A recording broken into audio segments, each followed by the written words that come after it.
Researchers at Georgia Tech are cracking the code on making recycled plastic tougher and more reliable by turning to seashells. It's a discovery that could clean up our planet, even maybe help us build on the moon. With more is Christos Athanasiou. He is the associate professor in the Aerospace engineering department there and lead researcher on this project. Chris, welcome to the show.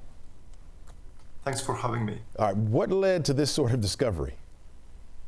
So I think the first question to ask is why this matters.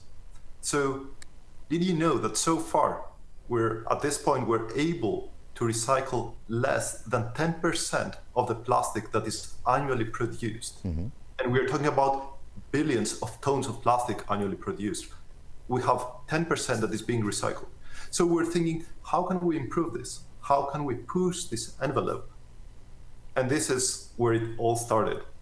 So how does the seashell part come into it? Exactly, break that down for us, how that works.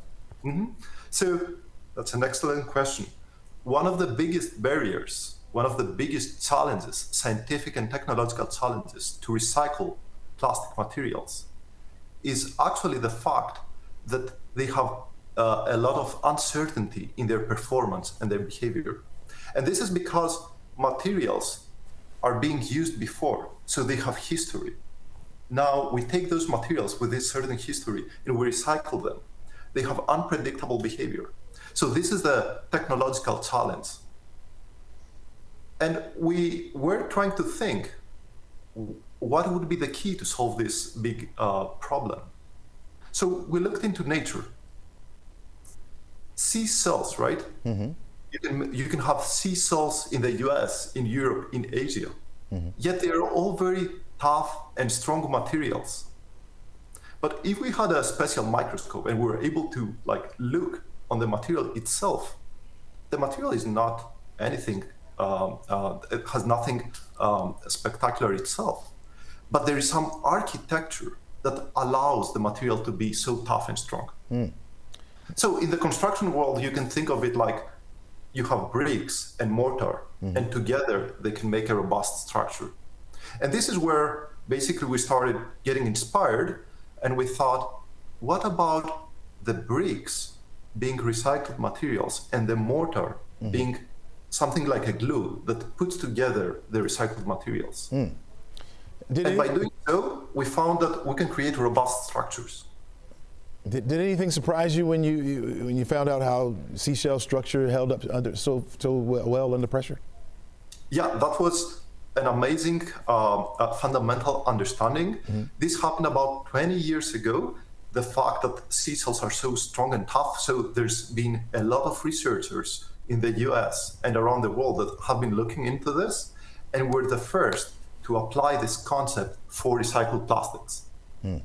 Wow. You said earlier that only 10% of the world's plastic gets recycled. How much could your research make a dent in that number? That's a great question. So 10% of the plastic is being recycled right now. Of course, this is not only has environmental implications because most of the plastics that are not recycled ends up in the landfill, but also it can help us save money. Mm-hmm. And this is because by reusing material, by recycling material, we can drive down manufacturing costs. We can use cheaper materials, which eventually ends up in a lower cost in the final product. Mm-hmm. So the consumer will see a lower price, right?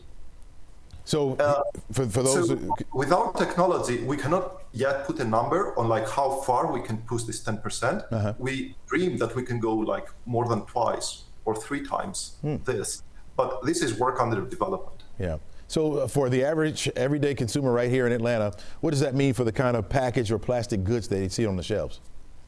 Yeah, so it can mean up to 50% reduction in the price. Mm-hmm.